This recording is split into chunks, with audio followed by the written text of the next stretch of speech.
大家好啊！再嚟到威威店同大家講一講碟。咁入到嚟唱片鋪嗰陣時咧，就見到呢張費翔嘅唱片就係奪標。其實呢張唱片咧唔係屬於以前嘅 EMI 唱片公司嘅，而係屬於一間中國內地唱片公司叫做太平洋影音有限公司嘅出品。咁其實咧，太平洋影音有限公司喺內地係非常出名嘅。佢喺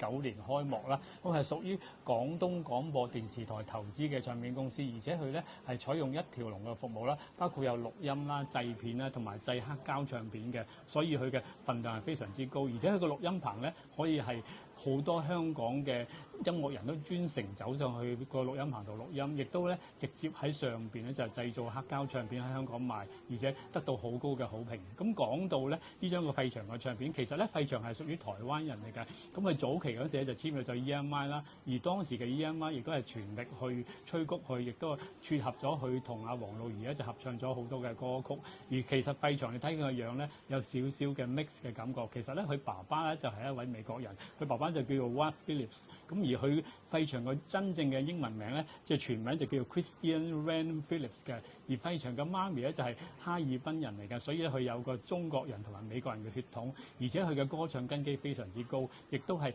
去專程去學男高音唱法，同埋咧係學嘅歌劇表演嘅，甚至佢係受到 Andrew Webber 嘅賞識，係邀請佢參加演出 Miss Saigon 嘅，咁所以咧聽費翔嘅歌曲，你會聽到佢嘅流行曲嘅國語味道，亦都聽到佢嘅歌唱嘅技巧。而講到呢張唱片咧，叫做《跨越四海的聲音》，咁咧其實咧佢裏邊咧有好多嘅歌曲係好有代表作嘅，包括一首嘅佢嘅代表作品叫《故鄉的雲》，係唱得好有味道。而另外一首咧就係《再愛我一次》啦，或者《只有分離》等等咧，都係好出色嘅作品。如果你喜歡聽台灣歌曲，亦都想感受一下一位好出色嘅歌唱演唱份量嘅作品嘅唱片咧，我推薦你聽費翔嘅唱片。